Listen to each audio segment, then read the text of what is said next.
श्री शिवाय नमस्तुभ्यम। महाराज, आप सभी लोग जानते हैं कि जैसे ही सर्दियों का मौसम शुरू होता है तो सभी माता बहनों के मन में, सभी लोगों के मन में, बुजुर्गों के मन में, बच्चों के मन में यह प्रश्न जरूर आता है कि बाथरूम या शौच जाने के बाद हम दिया बाती कैसे करें। क्योंकि कई सारी माताएं बहनें रोज़ सुबह शाम अपने घर में दिया और बाती करती है। कभी कभार बुजुर्ग भी दिया बाती करते हैं और कभी कभार बच्चे भी करते हैं। महाराज, ये प्रश्न विशेष रूप से सभी लोगों के मन में सर्दियों के मौसम में ही आता है, क्योंकि सर्दियों के मौसम में पानी बहुत ठंडा होता है। बार बार हाथ पैर गीला करना किसी को भी पसंद नहीं होता, या बहुत सारे लोग हाथ पैर में स्वेटर वगैरह, मोजे वगैरह पहने होते हैं तो बार बार हाथ पैर धोने में बहुत परेशानी होती है। किसी के साथ में सुबह तो पूजा पाठ में किसी कोई परेशानी नहीं होती है, क्योंकि सुबह तो सभी लोग स्नान करके ही अपने घर में पूजा पाठ करते हैं, क्योंकि सुबह हमको सीधा स्नान करके पूजा पाठ ही करना रहता है। उसके बाद हम लोग अपने काम करते हैं। पर प्रश्न आता है शाम के समय में, क्योंकि शाम होने तक सभी लोग अपने कामों में व्यस्त रहते हैं और पूरे दिन भर में आप लोग बाथरूम कई बार जाते होंगे और कुछ लोग पूरे दिन भर में कभी कभार शौच भी चले जाते होंगे। तो आपके मन में ये प्रश्न जरूर उठता होगा, क्या हम लोग अगर पूरे दिन में कभी भी बाथरूम या शौच चले गए हैं तो क्या उसके बाद हम लोग शाम के समय में घर की दिया बाती कर सकते हैं? क्या उस समय पर हम लोगों को स्नान करना होगा या हाथ पैर में धोकर भी काम चल जाएगा? तो ये सारी अद्भुत जानकारी आपको इस वीडियो में हम देने वाले हैं। महाराज, इसमें कोई शर्माने वाली बात नहीं है, क्योंकि यह भगवान की पूजा पाठ से जुड़ा हुआ प्रश्न है, इसलिए आपको इसके बारे में जरूर जानना चाहिए। ये प्रश्न आपको सिर्फ और सिर्फ सर्दियों के मौसम में आएगा, क्योंकि इस मौसम में शुद्धता का ध्यान रखने में, बार बार हाथ पैर धोने में, स्नान करने में लोगों को परेशानी होती है, क्योंकि पानी बहुत ज़्यादा ठंडा होता है। देखिए महाराज, आपने सुबह एक बार अपने घर में दिया बाती कर लिया, मंदिर में जाकर भी अगर आप दिया बाती करते हैं तो सुबह तो आप सीधा स्नान करके पूजा पाठ या दिया बाती करते हैं, तो सुबह तो किसी को कोई परेशानी नहीं रहती है। पर सुबह के बाद में आपके पास पूरा दिन रहता है और फिर शाम का समय आता है। महाराज, अब शाम होने तक बहुत सारे लोग पूरे दिन भर में बाथरूम जाते हैं, कुछ लोग शौच भी जाते हैं, तो यहाँ पर आपके मन में अशुद्धि आ जाती है, यानी कि आपका शरीर उस समय पर अशुद्ध हो जाता है जब आप बाथरूम जाते हो या शौच जाते हो। इसके बाद अब आप अपने घर में सीधा दिया बातें करने के लिए नहीं जा सकते। तो आखिर कौन सा वह नियम है जिसका अगर आप लोग बाथरूम या शौच जाते समय पालन करेंगे तो आप अशुद्ध नहीं होंगे बल्कि शुद्ध रहेंगे और शाम के समय की दिया बाती बिना स्नान किए कर सकेंगे?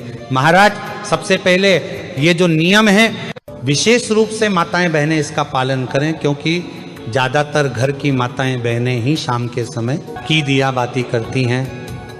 महाराज, सर्दियों के समय में आप पूरे दिन भर में जब भी बाथरूम जाती हैं तो उस समय के लिए सबसे पहले आप नियम सुन लीजिए, उसके बाद हम आपको शौच का नियम बताएंगे।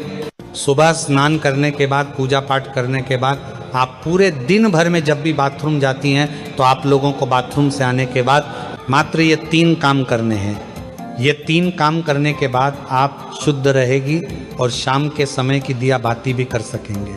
सबसे पहले जब आप बाथरूम जाएं तो बाथरूम से लौटने के बाद आप सबसे पहले अपने हाथों को धोए, अपने पैरों को धोए, उसके बाद 3 बार कुल्ला करें।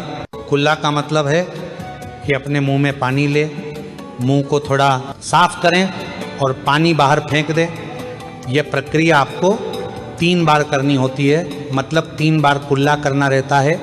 इसके बाद आखिरी में थोड़ा सा पानी अपने मुंह पर अगर आप लोग मार लेते हैं या एक हाथ गीला करके अपने मुंह पर फेर लेते हैं तो आप पूर्ण रूप से शुद्ध हो जाते हैं। महाराज, ये नियम सिर्फ माता बहनों के लिए नहीं बल्कि सभी लोगों के लिए है, चाहे आप बुजुर्ग हो, चाहे आप पुरुष हो, चाहे आप बच्चे हो। अगर आप बाथरूम से लौटने के बाद इस तरीके से ये 3 कार्य करते हैं तो आप पूर्ण रूप से शुद्ध हो जाते हैं। महाराज, अब आप लोग कहेंगे कि यहाँ पर भी तो हमें पानी का इस्तेमाल करना पड़ रहा है, पर यहाँ पर आपको कम पानी का इस्तेमाल करके हाथ मुंह धोना पड़ रहा है, अन्यथा फिर आपके पास स्नान करने का ही एक आखिरी तरीका बचता है। आप चाहे तो हाथ मुंह धोने के लिए गर्म पानी भी करके रख सकते हैं, इसमें कोई परेशानी नहीं है। पर बाथरूम से लौटने के बाद अगर आप ज़्यादा कुछ ना भी कर पाए तो अपने हाथ पैर जरूर धोएं। महाराज, अब कुछ माताएं बहनें या कुछ लोग ऐसे हैं जो सुबह अपने घर से बाहर ऑफिस ड्यूटी अपने काम पर जाते हैं, तो उनके मन में यह प्रश्न जरूर आएगा कि हम लोग बाहर रहकर इस नियम का पालन कैसे करें। तो महाराज, अगर आप लोग बाहर काम करने जाते हैं, ऑफिस या ड्यूटी जाते हैं, तो उस जगह पर आप इस नियम का पालन नहीं कर पाएंगे, क्योंकि उस समय पर आप पैरों में मोजे और जूते पहने होंगे या वहाँ पर आपको वैसा स्थान ना मिले कि आप अपने हाथ मुंह धो सके। तो इसलिए बाहर रहकर ये सारे नियम संभव नहीं हैं। तो जितने भी लोग बाहर रहते हैं, पूरा दिन काम करते हैं और शाम को अपने घर पर लौटते हैं, उनके लिए एक अलग नियम है। महाराज, अगर आप सभी लोग शाम को अपने घर लौटकर अगर गर्म पानी से स्नान कर सकें तो बहुत अच्छी बात है। अन्यथा अगर आप ऐसा ना भी कर पाए तो आप लोग शाम के समय अपने घर पर आए तो आपने जो कपड़े पूरे दिन पहन कर रखे हुए थे उनको उतार कर अलग रख दें, और सबसे पहले आप ऑफिस या ड्यूटी से आकर अच्छे से गर्म पानी से, ये ठंडे पानी से हाथ मुंह जरूर धो लें, कुल्ला भी जरूर कर लें। उसके बाद आप अच्छे साफ सुथरे कपड़े पहन लें। फिर उसके बाद आप अपने घर की पूजा पाठ करें, कोई दिक्कत परेशान नहीं, और इसमें आप शुद्ध भी रहेंगे। पर महाराज, अगर आप पूरे दिन भर घर के बाहर रहते हैं और काम करते हैं तो आपको कोशिश करना है कि आप शाम के समय घर पर जब आए तो स्नान कर लें और फिर साफ कपड़े पहनकर अपने घर की दिया बाती करें। महाराज, अब बहुत सारे बुजुर्ग ऐसे होते हैं जो कि ठंड में अपने हाथ पैर के मोजे नहीं उतारते हैं, और वह लोग अपने घर की दिया बाती करें, तो उन लोगों को किस नियम का पालन करना चाहिए? महाराज, जितने भी बुजुर्ग जन हैं वह लोग बाथरूम जाते समय भले पूरे दिन मोजे न उतारे और सिर्फ हाथ धोकर कुल्ला करके बाहर आ जाए, पर जब आप शाम के समय अपने घर में दिया बाती करें या मंदिर जाएं तो उस समय आप वह पैर के मोजे उतार कर ही जाएं, और हो सके तो शाम के समय की दिया बाती से पहले आप हाथ पैर जरूर धो लें। आप चाहे तो गर्म पानी का इस्तेमाल कर सकते हैं। महाराज, अब हम लोग सीधा बात करते हैं कि अगर आप लोग पूरे दिन भर में कभी भी शौच चले जाते हैं तो उस जगह पर आप लोगों को क्या हाथ पैर धोना चाहिए या स्नान करना चाहिए? क्या आप लोग उस समय शुद्ध रहते हैं या अशुद्ध? महाराज, अब अगर आप लोग पूरे दिन भर में कभी भी अगर शौच चले जाते हैं तो आप पूर्ण रूप से अशुद्ध हो जाते हैं, और शौच के समय आपने जो भी कपड़े पहने रखे होते हैं आपके साथ वह कपड़े भी अशुद्ध हो जाते हैं। इसलिए शौच जाते समय सीधा सा नियम यही है कि जो भी लोग पूरे दिन भर में कभी भी शौच गए हैं उनको शौच से आने के बाद सीधा स्नान करना चाहिए।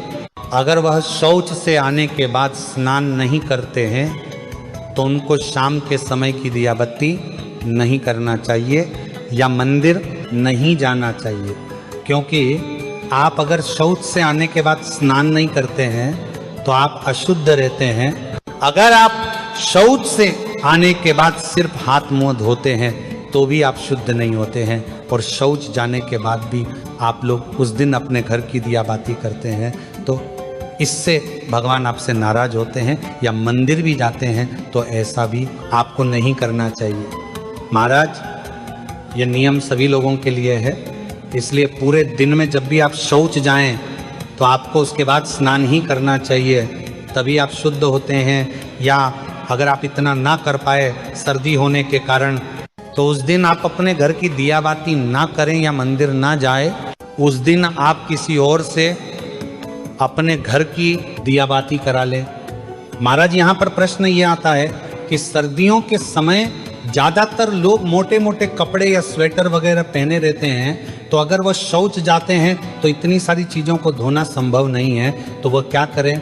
तो महाराज, उस समय पर आप जब शौच जा रहे हो तो उतने ही कपड़े पहन कर जाएं, जितने को आप बाद में धो सके बाकी के कपड़े उतार कर बाहर रख जाएं और शौच से लौटकर आप खुद स्नान करें।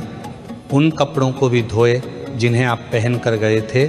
फिर स्नान करके आप वो मोटे कपड़े या सर्दी वाले कपड़े पहन सकते हैं जो आपने पहले ही उतार कर बाहर रख दिए थे। महाराज, इस तरीके से आप लोग सर्दियों के समय बाथरूम या शौच जाते समय शाम के समय की दिया बाती कर सकते हैं। महाराज, वैसे हमने आपको अपनी तरफ से जो भी प्रश्न थे बाथरूम या शौच जाते समय और दिया बाती से जुड़े हुए वो हमने आपको बता दिए हैं। बाकी अभी भी अगर आपके मन में कोई प्रश्न है तो वह आप हमसे कमेंट करके पूछ सकते हैं। और आप हमारी ये वीडियो कहाँ से देख रहे हैं और क्या आप लोगों के यहाँ भी कितनी ठंड पड़ रही है वो भी हमें कमेंट में ज़रूर बताएं। श्री शिवाय नमस्तुभ्यं महाराज।